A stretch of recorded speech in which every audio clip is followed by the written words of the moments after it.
గతంలో ఈ క్యాబినెట్ ఒక దండుపాలెం మూట అని చెప్పి నేను ఆరోపిస్తే నా మీద ఈ మంత్రులంతా కూడా విరుచుకపడ్డారు నా మీద. ఇప్పుడు నేను అడుగుతున్నా, మీ దండుపాలెం మూట కాకపోతే ఏంది? మీరే బయటపడుతున్నారు కదా, తన్నుక సస్తున్నారు కదా.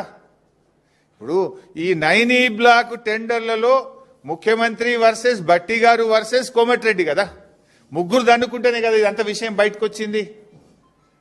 ఇలా బొగ్గు టెండర్లలో, సింగరేణి టెండర్లలో రేవంత్ రెడ్డి గారు వర్సెస్ బట్టి గారు వర్సెస్ కోమటిరెడ్డి గారు. నాకు దక్కాలంటే నాకు దక్కాలి, నా మనుషులకు దక్కాలంటే నా మనుషులకు దక్కాలని ముగ్గురు మధ్య వాటాల పంచాయతీ కాకపోతే ఏంది ఇది? పాపం మధ్యలో ఐఏఎస్ అధికారులు, జర్నలిస్టులు బలిపశువులు అయిపోయారు. మీ వాటాల పంచాయతీకి, మీ టెండర్ల పంచాయతీకి, మీ కాంట్రాక్టర్ల పంచాయతీకి ఐఏఎస్ అధికారులను ఎందుకు బలి చేస్తున్నారు? జర్నలిస్టులు ఎందుకు బలి చేస్తున్నారు? మీరు తన్నుక సచ్చింది నిజం, వాటాల కోసం కొట్టుకున్నది నిజం, నాకంటే నాకు టెండర్ అని చెప్పి తన్నుకున్నది నిజం. దీంట్లో జర్నలిస్టులు ఏం పాపం చేసిండ్రు?